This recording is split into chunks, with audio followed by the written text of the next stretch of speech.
और चलिए अब आगे बढ़ते हुए बात तमाम उत्तराखंड से जुड़ी हुई खबरों की कर लेते हैं। सबसे पहले आपको बड़ी खबर साझा करें, जहां पर अमित शाह के हरिद्वार दौरे से पहले पुलिस महकमा अलर्ट हो चुका है। शांति कुंज में गायत्री परिवार का शताब्दी समारोह आयोजित हो रहा है, जिसमें बीटीएस, डॉग स्क्वाड और इंटेलिजेंस टीमें तैनात की गई हैं। चौथे दिन के कार्यक्रम में बाबा रामदेव भी शामिल हो रहे हैं। बाबा रामदेव ने सनातन और पर्यावरण पर जोर दिया है, पर्यावरण संरक्षण पर जोर दिया। और आपको बताएं कि केंद्रीय गृह मंत्री अमित शाह के प्रस्तावित हरिद्वार दौरे को लेकर पुलिस प्रशासन पूरी तरीके से अलर्ट मोड पर है, जहां शांति कुंज हरिद्वार में आयोजित हो रहे गायत्री परिवार के शताब्दी समारोह को लेकर सुरक्षा व्यवस्था के पुख्ता इंतजाम किए गए हैं। इसको लेकर दरअसल हमारे संवाददाता विश्वास सैनी ने सुरक्षा तैयारियों का जायजा भी लिया। आपको ये बताते चले कि पुलिस प्रशासन की ओर से बीटीएस टीम, डॉग स्क्वाड और खुफिया इंटेलिजेंस की टीमें भी तैनात की गई हैं, जो चप्पे चप्पे पर अपनी नजरें बनाए हुए हैं। कार्यक्रम स्थल और उसके आसपास के क्षेत्रों में लगातार सघन चेकिंग अभियान चलाया जा रहा है, ताकि किसी भी प्रकार की कोई चूक या लापरवाही ना हो। वहीं गायत्री तीर्थ शांति कुंज के चौथे दिन के कार्यक्रम में बाबा रामदेव ने शिरकत की और समारोह के चौथे दिन योग गुरु बाबा रामदेव ने सनातन और पर्यावरण और राष्ट्र निर्माण पर जोर दिया। यूनिफॉर्म सिविल कोड यानी यूसीसी पर बाबा रामदेव ने कहा कि ये राष्ट्र एकता और समानता का माध्यम है। सनातन मूल्यों से महिलाओं और समाज को लाभ मिलेगा, ये उन्होंने कहा।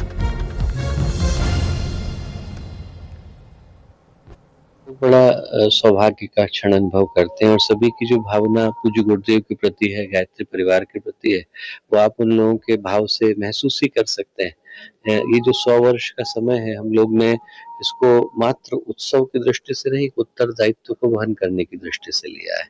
जो 100 वर्ष की अक्षुण्ण चली आ रही अखंड प्रकाश की धारा है, वो और प्रचंड हो सके। तो इस अवसर पर 3 महत्वपूर्ण संकल्प, जो आज प्रथम चरण था उसमें वातावरण की शुद्धि का, वृक्षारोपण का, तीर्थ सरोवर जल शुद्धि का संकल्प, वो महान व्यक्तित्वों की उपस्थिति में संपन्न हुआ। आदरणीय स्वामी रामदेव जी हम लोगों के मध्य थे।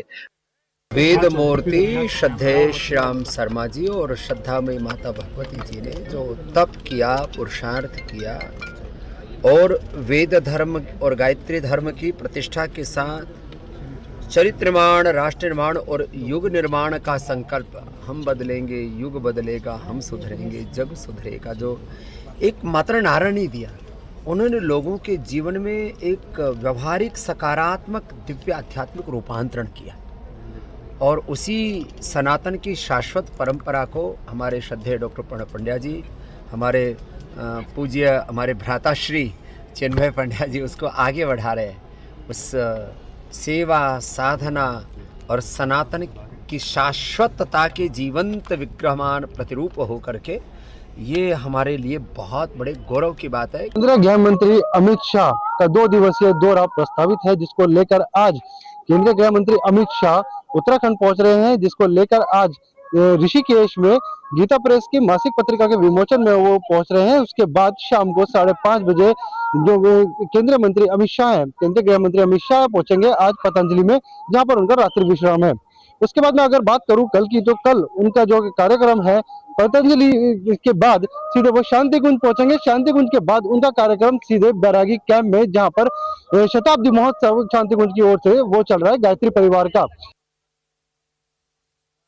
हरिद्वार में गायत्री तीर्थ का प्रोग्राम जो शताब्दी समारोह है, उसको लेकर जो तैयारियां हैं वो पूरी कर ली गई हैं। इस वक्त आप मेरे बाईं तरफ देख सकते हैं, ये वो स्टेज है जहां पर सभी वीवीआईपी को लाकर यहां पर प्रोग्राम किया जाएगा, जहां पर उद्घोषण जो होना है उसका कार्यक्रम यहाँ पर होगा। रंगारंग कार्यक्रम, जो संगीत प्रस्तुति है उसको लेकर कार्यक्रम होगा। मैं आपको बता दूं, जिस तरीके से आप देख सकते हैं कि अगर मेरे दाईं तरफ देखें तो जिस तरह से कार्यक्रम के लिए रूपरेखा तैयार की गई है, आप यहाँ पर भीड़ देख सकते हैं पूरे पंडाल में कि इस वक्त कई हजारों से ज़्यादा जो संख्या है वो यहाँ पर मौजूद रहने वाली है। लोग यहाँ पर पहुँचेंगे और दूर दूर से मैं बात करूँ कि कोई पूरे भारत से ही नहीं, विदेशों से भी लोग इस महोत्सव के लिए हरिद्वार में पहुंच रहे हैं। अपने सहयोगी के साथ मैं विश्वास सैनी, न्यूज़ इंडिया, हरिद्वार। के दौरे पर है, यहीं से वो सीधे तौर पर संबोधित कर रहे हैं। क्या कुछ कह रहे हैं, सुनवाते हैं आपको।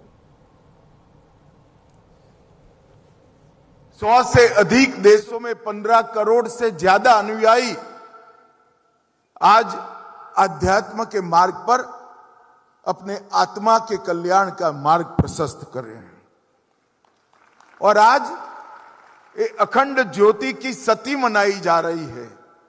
आप कल्पना करिए 1925-26 से लेकर 2026 तक एक ही मार्ग पर, एक ही ध्येय के साथ, एक ही लक्ष्य के साथ, न केवल एक व्यक्ति, न केवल एक विचार, करोड़ों लोगों को साथ में लेकर आगे बढ़ना, कितनी ऊर्जा होगी पंडित जी के जीवन में, उनके विचार में, उनके कर्मों में, कि उनके जाने के इतने वर्षों बाद भी अखंड ज्योति न केवल जलती रही, करोड़ों लोगों के दिल में आत्मा के दीपक के रूप में वो अखंड ज्योति ने स्थान ले लिया। ये 1925-26 का साल, इस 7वें राष्ट्रीय पुनः जागरण का साल रहा। उसी वर्ष राष्ट्रीय स्वयंसेवक की संघ की स्थापना हुई और संघ भी आज जन्मशती मना रहा है। उसी वक्त भाई जी ने गीता प्रेस गोरखपुर की स्थापना की, वो भी आज जन्मशती मना रहा है। और अखंड ज्योति जो प्रज्वलित हुई और वंदनीय माता जी का भी जन्मशती का वर्ष है। एक प्रकार से ये सभी काम एक ही वर्ष में शुरू होने का मतलब है कि वो वर्ष को ईश्वर ने ही भारत के पुनः जागरण के लिए निर्मित किया होगा। मैं आज पंडित राम शर्मा जी ने गायत्री परिवार की परंपरा की जो स्थापना की, महामना मदन मोहन मालवीय का के जिस आंदोलन को आशीर्वाद मिले, वो आंदोलन, वो परंपरा और उसका भाग स्वरूप आप सभी को मन पूर्वक प्रणाम करता हूं। मित्रों, यहां पर एक प्रकार से गायत्री परिवार के शताब्दी वर्ष का कार्यक्रम, अखंड ज्योति के प्रागट्य के 100 साल हुए, वंदनीय माता भगवती देवी शर्मा के धरती पर अवतरण के भी 100 साल हुए और गुरुदेव पंडित राम शर्मा जी की तपस्या के भी 100 साल पूरे हुए। व्यक्ति के लिए 100 साल का जीवन एक प्रकार से पूर्णता माना जाता है, परंतु व्यक्ति निर्माण और पुनः जागरण के लिए जो संस्थाएं काम करती है, इनके लिए 100 साल शैशव काल होता है, नई ऊर्जा के साथ आगे बढ़ने का काल। आज करोड़ों लोगों को गायत्री मंत्र के साथ, गायत्री उपासना के साथ, गायत्री साधना के साथ पंडित राम शर्मा ने जोड़ा। वो करोड़ों लोगों की जिम्मेदारी है कि चिन्मय भाई के नेतृत्व में 100 साल में नई ऊर्जा और जोश के साथ हम आगे बढ़े और इस तरह से आगे बढ़े, इस उत्साह से आगे बढ़े कि यही तपोभूमि पर, यही सप्त ऋषियों की भूमि पर, यही कुंभ भूमि पर गायत्री परिवार के 200 साल भी इससे भी ज्यादा उत्साह के साथ।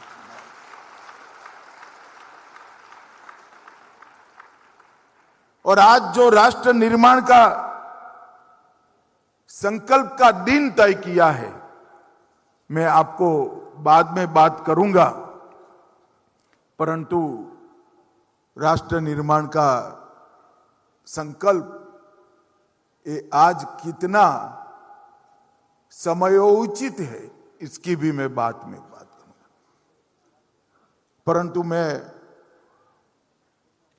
पंडित राम शर्मा के जीवन पर बात करना चाहता हूं।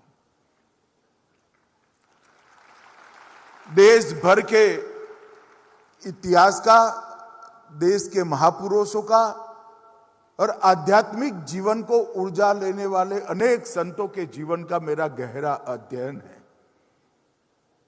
और मैं आज गायत्री परिवार के कार्यक्रम में आया हूं इसलिए नहीं कह रहा हूं, गायत्री परिवार की अखंड ज्योति की शताब्दी है इसलिए नहीं कह रहा हूं। मेरे मन की मान्यता है भारतवर्ष पंडित राम शर्मा के उपकारों से कभी मुक्त नहीं हो पाएगा। एक जीवन में करोड़ों लोगों को व्यक्ति निर्माण के आंदोलन के साथ जोड़ना, भक्ति के साथ जोड़ना, आध्यात्म के रास्ते पर प्रशस्त करना और गायत्री मंत्र का एक प्रकार से पुनर्जीवन करने का काम। सनातन धर्म में कई कुरीतियां आ गई। बहनें गायत्री मंत्र नहीं बोल सकती। क्यों नहीं बोल सकती? किसी के पास जवाब नहीं था। और एक कुरीति को तोड़ने का काम पंडित राम शर्मा ने। हर जाति, हर समाज और लिंग भेद के बगैर गायत्री मंत्र के माध्यम से हर आत्मा को कल्याण का मार्ग प्रशस्त करने का रास्ता पंडित गायत्री शर्मा ने बताया। और पंडित राम शर्मा जी ने मदन मोहन मालवीय ने जो उनको सीख दी थी कि गायत्री मंत्र के ज्ञान को जन जन तक पहुंचाओ, उसको अपना जीवन मंत्र कर दिया। को केंद्रीय गृह मंत्री अमित शाह को आप सुन रहे थे। दरअसल के निर्देश पर सघन चेकिंग अभियान भी जारी है। आपको बताएं कि गृह मंत्री अमित शाह सबसे पहले हरिद्वार में ही कार्यक्रम को संबोधित कर रहे थे। इसको लेकर जो पुलिस व्यवस्था है वो भी लगातार मुस्तैदी के साथ नजर आ रही है। पुलिस की संदिग्ध वाहनों और व्यक्तियों पर खास नजर बनी हुई है। अवैध गतिविधियों पर रोक लगाने का प्रयास लगातार जारी है। हालांकि वो इसी दौरान कई बातों का जिक्र करते हुए भी नजर आए। अगली खबर का रुख कर लेते हैं। अब आपको बताएं, जहां ऋषिकेश में गीता प्रेस की तरफ से प्रकाशित मासिक पत्रिका कल्याण के शताब्दी अंक के विमोचन समारोह में केंद्रीय गृह मंत्री अमित शाह ने शिरकत की। इस ऐतिहासिक मौके पर मुख्यमंत्री पुष्कर सिंह धामी भी मौके पर मौजूद रहे। इसी दौरान सीएम पुष्कर सिंह धामी ने कहा कि सनातन संस्कृति और संस्कारों की रक्षा के लिए डबल इंजन सरकार समर्पित है। उत्तराखंड के सभी विद्यालयों में गीता श्लोकों को पढ़ना अनिवार्य है और नई पीढ़ी को अपनी मूल से जुड़े और अपनी जड़ों से जोड़ने की सशक्त पहल है गीता के श्लोक पढ़वाना। और ये भी कहा उन्होंने कि ऋषिकेश अब केवल तीर्थ नहीं बल्कि विश्व पटल पर योग नगरी के रूप में स्थापित हो रहा है। देवभूमि उत्तराखंड की सांस्कृतिक पहचान को नई ऊंचाइयां मिल रही हैं, जहां परंपरा भी है और प्रगति भी। इधर चंपावत जिले के लोहाघाट ब्लॉक की सीमांत सड़क में हुए डामरीकरण की गुणवत्ता पर सवाल खड़े हो गए हैं, जहां पर यूकेडी के केंद्रीय मंत्री राजेंद्र पुनेठा और राजू भैया ने इस सड़क की गुणवत्ता पर सवाल खड़े किए हैं। उन्होंने बताया कि पीएमजीएसवाई विभाग ने 688 लाख रुपए की लागत से 8.800 किलोमीटर रोसाल से डुगरा बोरा चकसिकोट सड़क का निर्माण कार्य करवाया है और रोड अभी हैंडओवर तक नहीं हुई है, लेकिन सड़क का डामरीकरण उखड़ने लगा है, यानी गुणवत्ता पर अब सवाल खड़े होने लगे हैं। उन्होंने कहा कि विभाग और ठेकेदार अपनी इन खामियों को छिपाने के लिए जगह जगह पर पैच वर्क करने में जुटे हैं। राजेंद्र पुनेठा ने अपने बयान में कहा कि इस सड़क की गुणवत्ता खराब होने से ग्रामीणों में भी गहरी नाराजगी है। उन्होंने कहा साफ तौर पर कि संबंधित विभाग के अभियंता से उनकी बातचीत हुई तो उन्होंने जांच की बात कही। साथ ही साथ उन्होंने शासन प्रशासन से इस सड़क निर्माण में हुए डामरीकरण कार्य में हुए जो कार्य है उसकी जांच की मांग भी की है। अगर सड़क जल्द निर्माण कार्य की जांच नहीं होती है तो फिर यूकेडी ग्रामीणों को साथ लेकर आंदोलन करने के लिए मजबूर होगी। किच्छा से विधायक तिलक राज बेहड़ के बेटे सौरभ राज बेहड़ पर हुए हमलों के मामले में पुलिस को एक बड़ी कामयाबी मिली है, जहां पर पुलिस ने कार्रवाई कर तीनों आरोपियों को गिरफ्तार किया है। आपको बताएं कि पुलिस आरोपियों से लगातार पूछताछ में जुटी है और जल्द ही इस बात का खुलासा भी किया जा सकता है कि आखिर किन कारणों के चलते इस पूरी वारदात को अंजाम दिया गया। तो वहीं अधिकारियों के अनुसार हमले के पीछे की साजिश, भूमिका और संभावित कई इन्वॉल्व्ड लोगों को भी लेकर जांच तेज की गई है।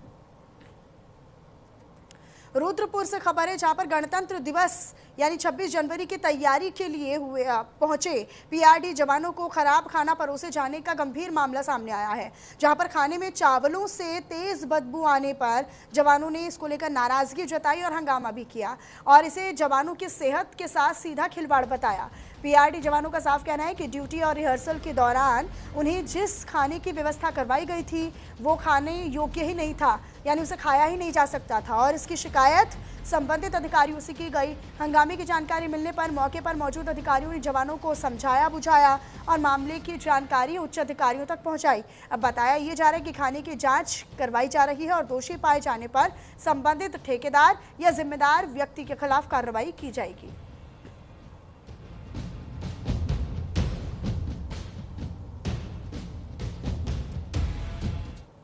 पीआरडी जवानों का जो 26 जनवरी की तैयारी के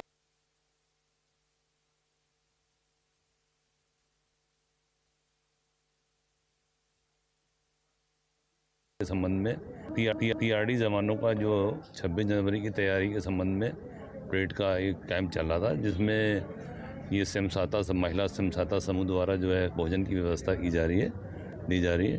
तो यहाँ इसके जो कारीगर है उसने जो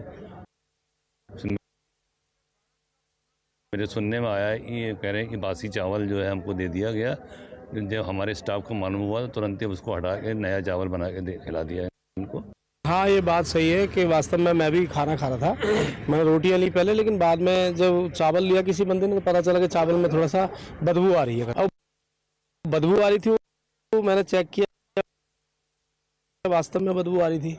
मैंने कहा भाई ठीक है, कोई नहीं खाएगा, कोई खा के बीमार हो जाए कोई फायदा नहीं है। ये लापरवाही हुई है हमारे जो मैस में लड़के काम करते हैं उनकी तरफ से, जबकि मैस में जो इंचार्ज है महिला जो है जिनका मैस है उन्होंने बोला है कि मेरे द्वारा जो है ऐसा नहीं बोला। ये सर रोज का ये सर ऐसा नहीं कि आज ही हुआ सर, आज तो बिल्कुल।